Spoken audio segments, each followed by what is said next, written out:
spent some time in New Orleans, but I made my way to New York, Okay. where and New York was really the city that I went to seminary here. And 30 years ago now, went to seminary at Union Theological, but it was New York that wrote that like rebirthed the musician in me. Because it was just happening everywhere you looked. There was Yeah. music in this city, and so I couldn't say no to it. And eventually, that led me to well, after 3 months, I dropped out of seminary and followed music as my main path. Okay. Yeah, I guess especially thinking about like New York, especially I think it was like in the 90s, right?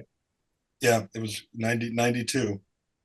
So I mean, what was kind of like the scene back then? Obviously, this was before like the internet and social media and all these things. And like so like Right? what was like that music scene and just that environment that you like Yeah, kind of really that really got you going? right. Well, it was really the community. The scene was you just had to go to the bars every night. You had to like you couldn't check to see who was playing on the internet. Yeah. So you just had to like show up at a bar and say, "Well, what's going on tonight?"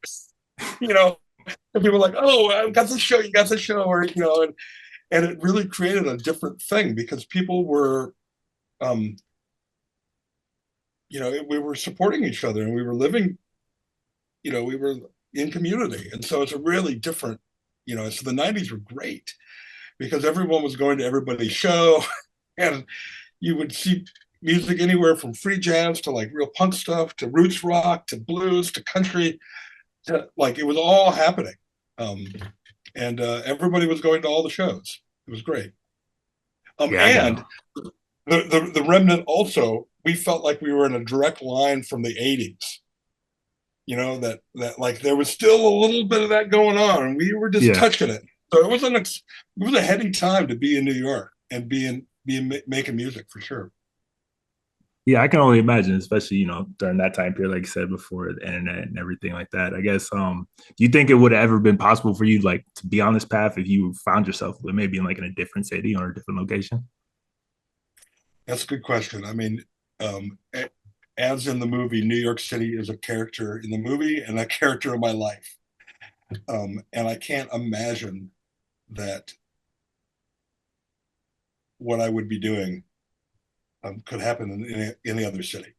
Um, you know, Partly for the diversity of the city, Hmm. partly for the economics of the city, and just the amount of people that are here.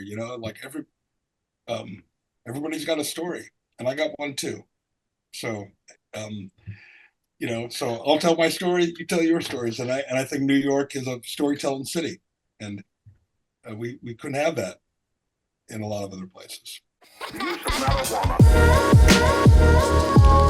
marijuana.